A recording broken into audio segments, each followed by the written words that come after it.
What is going on, everyone? My name is No Pun Intended, and welcome to coverage of my quarterfinals match for the PCL playoffs in Season 1. If you guys enjoy my Draft League content, then please remember to leave a like or a comment on this video, because that would be nice, and I would appreciate it.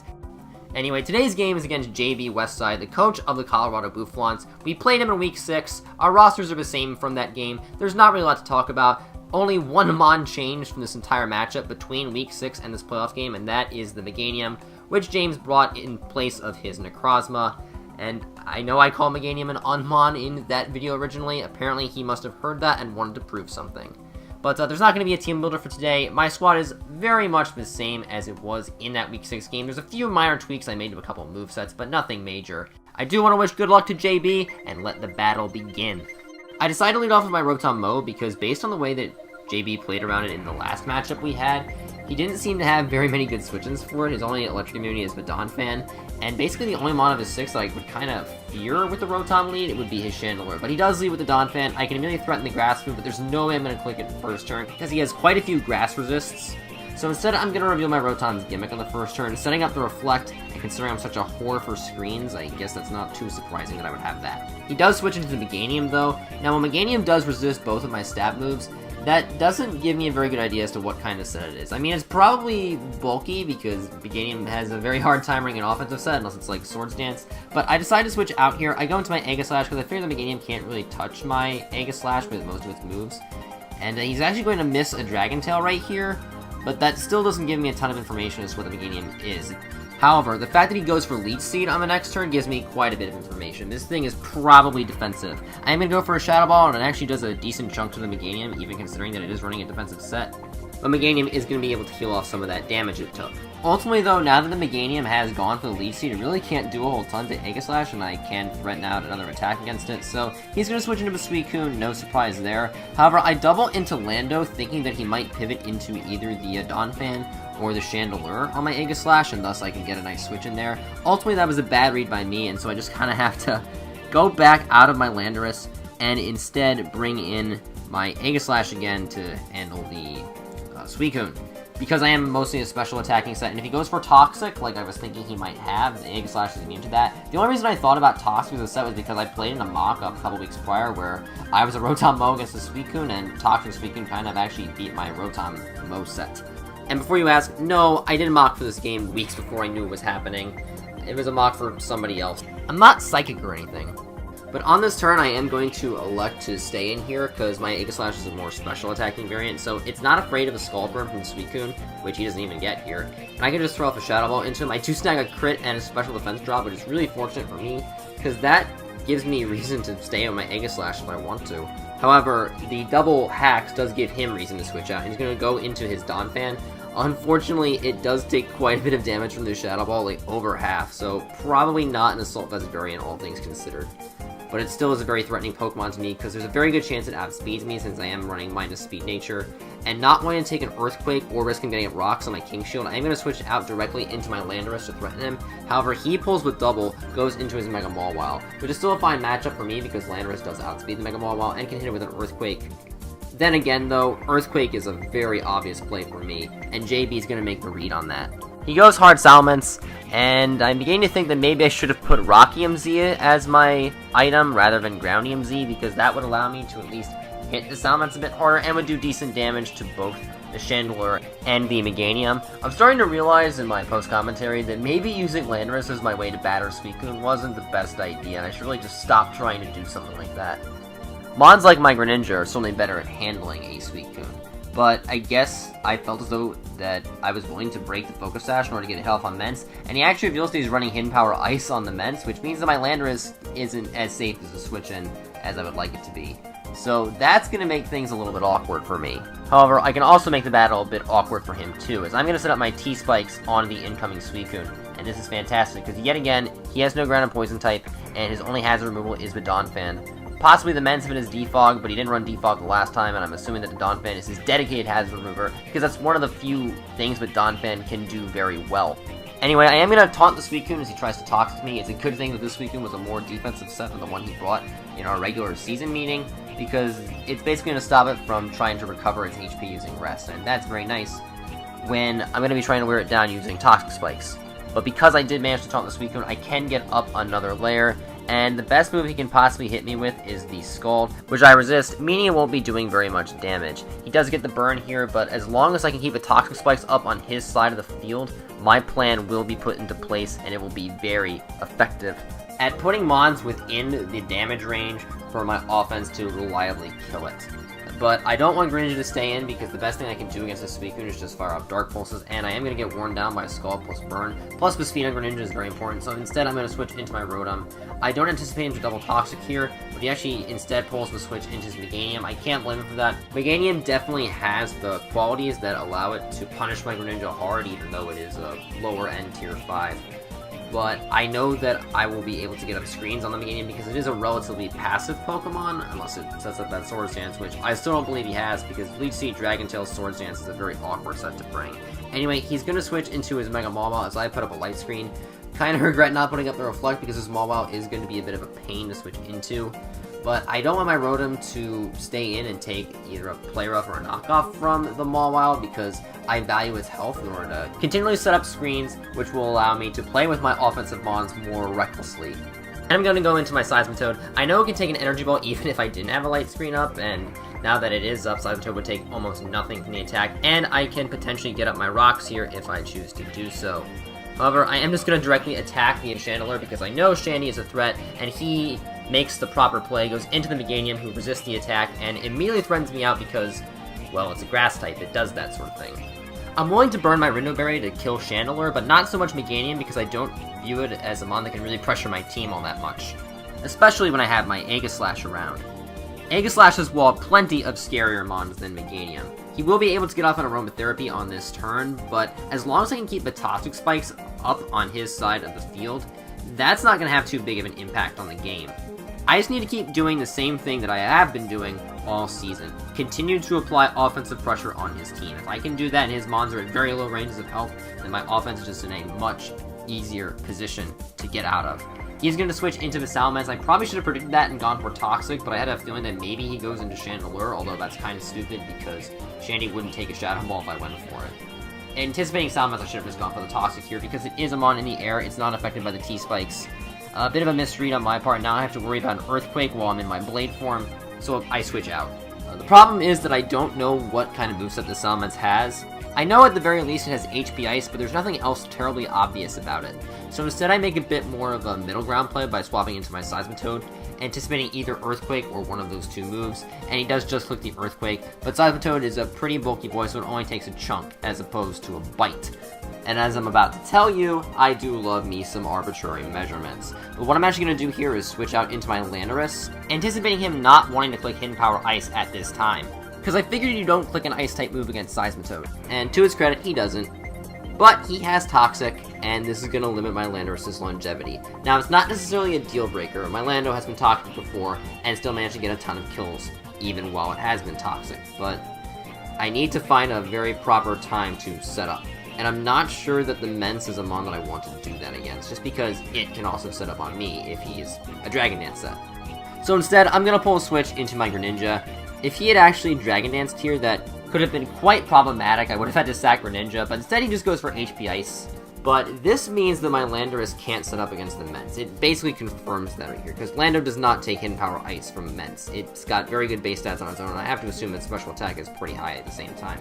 But because he didn't Dragon Dance here, I can just go for a Dark Pulse and get off a big chunk of damage onto the Mence. He goes for EQ, and this is going to severely weaken my Greninja. And I have to make a very snap decision as to whether or not I want to keep Greninja around, and in hindsight, I probably should have let it last a bit, just because the speed is really nice against mons like a Chandelure or a Suicune. Instead, I believe I just elect to keep it in here, as he switches into the Mega Mawile. And you know, it wouldn't have been so bad, except for what happens in the next couple turns, because first I go for Dark Pulse, and it does a decent chunk. It reveals the Mawile is not terribly defensive, but even with the fact that he gets a boost in his bulk as a result of Mega Evolving into Mega Mawile, I decide to go for Hydro Pump in order to bring him down to very, very low health if I can hit it. and if not very low health, it will definitely kill him. However, I actually missed the pump, and he is able to knock out my Greninja with the Play Rough. The only good news I can say about this is that it was able to get up a Toxic Spikes. However, it's now more crucial than ever for me to keep them up now that I don't have a way to set them back. So anyway, I'm going to go into my Landorus. I'll Intimidate the Mawile, bring it down to -1 attack. I can threaten it out with an Earthquake, and I kind of have to go for it here just because you have to respect the threat of a Mawile, or a Mega Mawile, I should say. But instead, he just makes a hard read, goes into the Salamence on my Earthquake. He's not going to take any damage from that, and my Landorus is going to be a -1 attack, and has to be worried about a potential Hidden Power Ice. But even knowing that he has Hidden Power Ice, I still have to acknowledge that it's a 60 base power move that's non-stab coming from a Mon whose attack stat is actually higher than its special attack stat. So even though my Rotom Mow is technically weak to Ice, I'm not scared to bring it in here just because it has decent bulk on its own and because I can get up screens against the Mence, considering that its natural attacking stats are not very high and usually needs to set up in order to really get anything done on the offensive side. However, I've sort of underestimated how good Toxic is against my team. And the sad part is I was actually thinking about running Heal Bell on my Licky just to be able to get rid of potential status, because he does have a few mons that can threaten status, like Will-O-Wisp on Chandelure or Toxic on like everything. However, I ultimately chose to bring Protect to get additional leftovers recovery, and I think that was a bit of a mistake. But I can only say that knowing that he brought Toxic on so many mons on his team, and this is going to really cut down on my mon's defensive ability. Crit Hidden Power Ice is also going to cut down on my Rotom's longevity. I actually didn't realize he got a crit during the match, so who cares. I'm going to Volt Switch out here now, but he's received his wish beforehand. This damage will stick on him for a bit, and I can go back into my Seismitoad knowing that it's already Toxic, and that I can go for Hidden Power Ice on the next turn.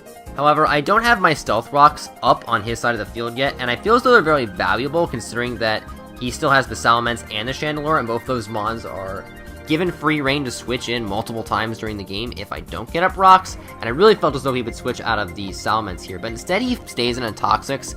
I guess that's a fair trade for him, but he did potentially risk me going for an Ice move there. And the last time I played JB, I did run Ice Punch on my Seismitoad. This time I swapped it over to Hidden Power Ice for a fully special attacking moveset.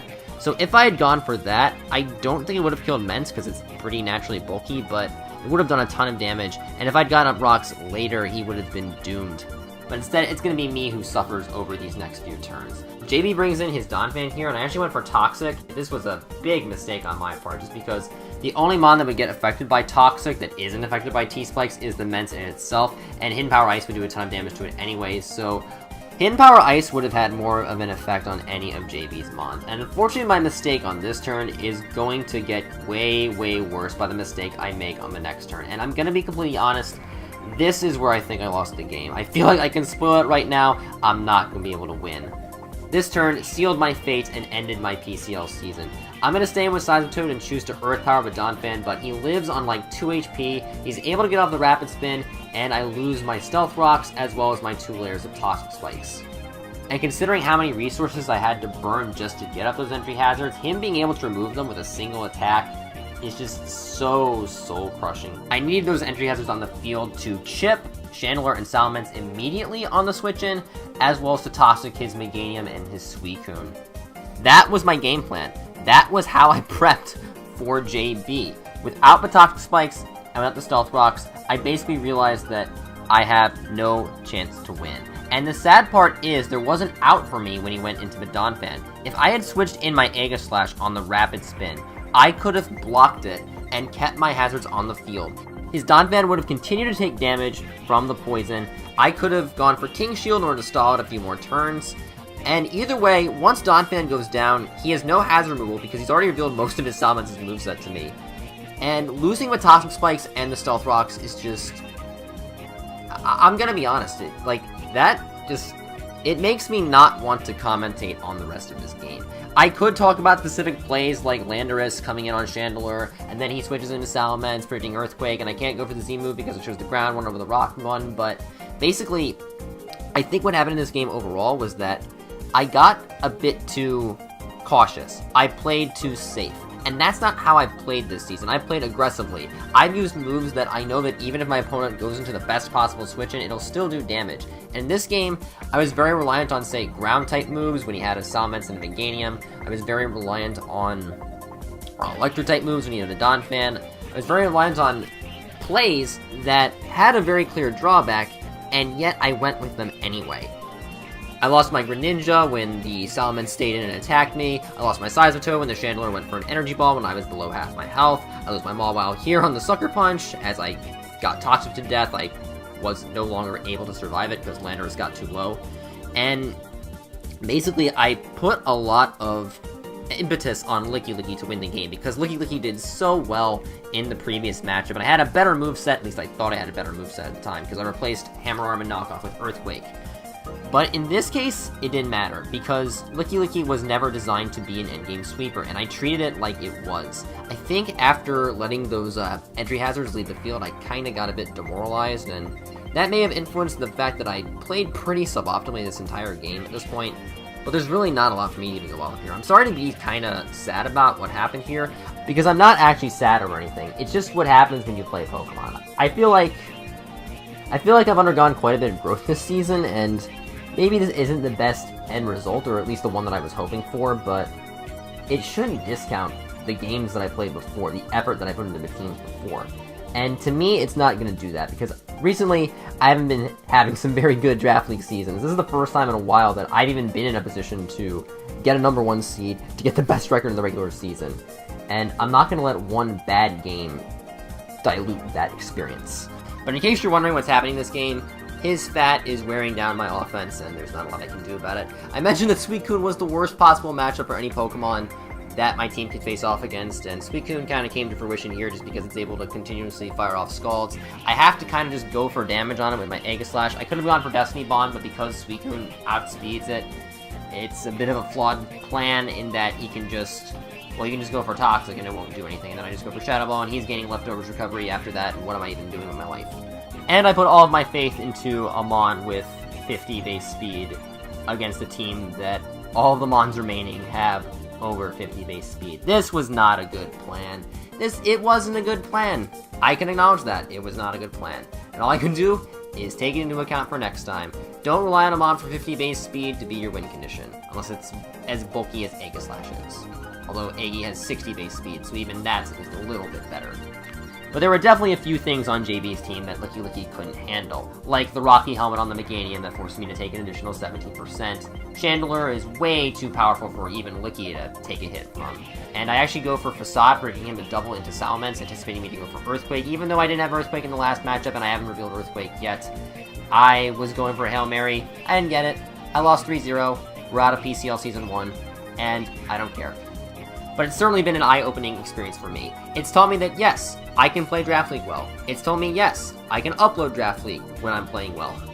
And I need to thank the people involved for just giving me the confidence back to do this again. I've never had a regular season as successful as the one that I've had here. Except for that one time that I went 7-2, but that was a scrub league, and it doesn't really mean much of anything to me anymore. Anyway, I do want to take this time to thank people for making this entire season run possible. First off, I want to thank Austin, aka Garchomp the God, for commissioning this league in the first place and inviting me to play in it. I know I wasn't that big of a YouTuber and you didn't know me very well, but you took a chance and I am very grateful for it because it's allowed me to be in the position that I am now. Also, thank you for putting up with my crap from last week's video. I definitely know lesser men that would have been quite angry about that, but you haven't raised any complaints with me, and this is really nice of you. Definitely want to thank Drake for genning most of my teams this season. You've been very helpful. I want to thank all the other coaches who have played the games with me and been so nice to me in the PCL server. I also want to thank Joseph Games for recording all my battles throughout the season. I want to thank DallasBoy1992 for my logo. I probably should have mentioned that the first league that I used that logo in, which was, I think, UBC Season 6? So, yeah, 6 months late, but it's really nice of you to do that for me, and for free even. I know you don't do free logos anymore, so don't think that it's going to happen again. And most of all, I want to thank you guys, the fans. Thank you so much for watching my videos throughout this PCL season. If you enjoyed them, then please remember to leave a like or a comment on this one specifically. And subscribe to my channel if you'd like to see more of my Draft League content in the future. Go check out JB and all the other PCL coaches in the description, because this is the last time you're going to be able to do that. And until I see you next time, take care.